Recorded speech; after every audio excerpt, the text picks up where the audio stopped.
la fiancée du lac caché. Au cœur de la vallée de Nandala, où les collines murmuraient au vent, s'étendait un lac si calme qu'il reflétait le ciel. On l'appelait le lac Nuru, le miroir sacré des esprits. Ici, chaque mariage était béni sous le regard de la déesse des eaux, qui, disait-on, protégeait les cœurs purs et punissait les fourbes.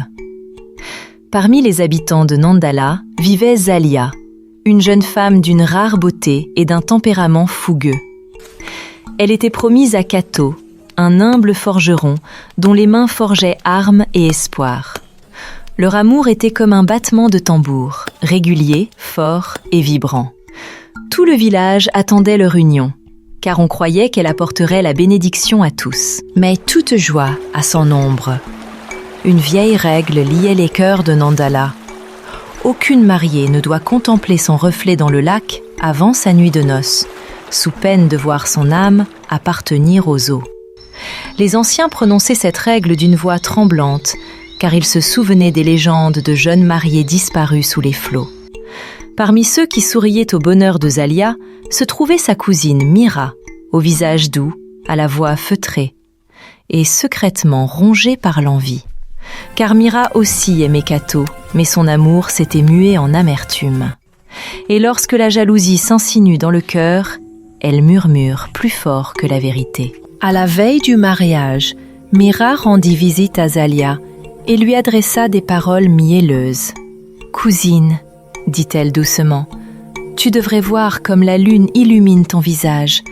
Le lac lui-même serait jaloux de ta beauté. » Zalia hésita, se rappelant la règle.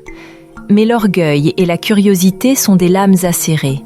Et cette nuit-là, elle se rendit seule au lac.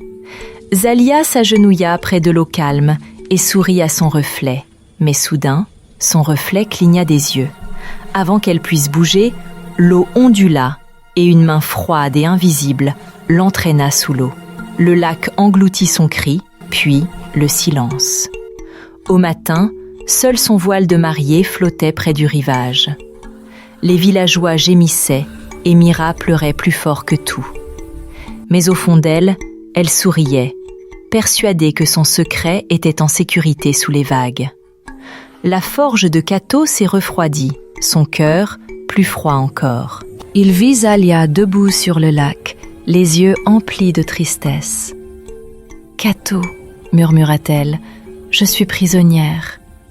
L'esprit n'est pas en colère, il est seul. Apporte-lui le tambour d'amour que tu m'as promis. » Kato s'éveilla les larmes aux yeux et l'espoir au cœur. Il se leva avant l'aube, alluma sa forge et façonna un tambour d'argent et de cuir. Il y greva les symboles de l'unité et de la vérité. Chaque coup de marteau portait en lui l'amour, le chagrin et la détermination. Une fois achevé, il le porta jusqu'au lac.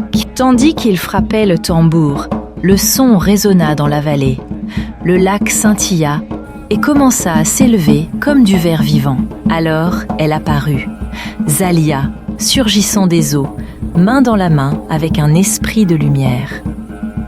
L'esprit parla d'une voix de tonnerre et de pluie. Ton amour était sincère, mais la tromperie a empoisonné l'air de Nandala.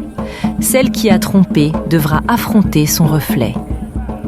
La foule se retourna, et l'ombre de Mira se détacha de son corps, hurlant tandis qu'elle était aspirée par le lac. Zalia posa le pied sur la rive, la main dans celle de Kato. L'esprit du lac sourit. Le lac accepte ce qui est faux, mais rend ce qui est pur. À partir de ce jour, l'amour triompha de l'envie.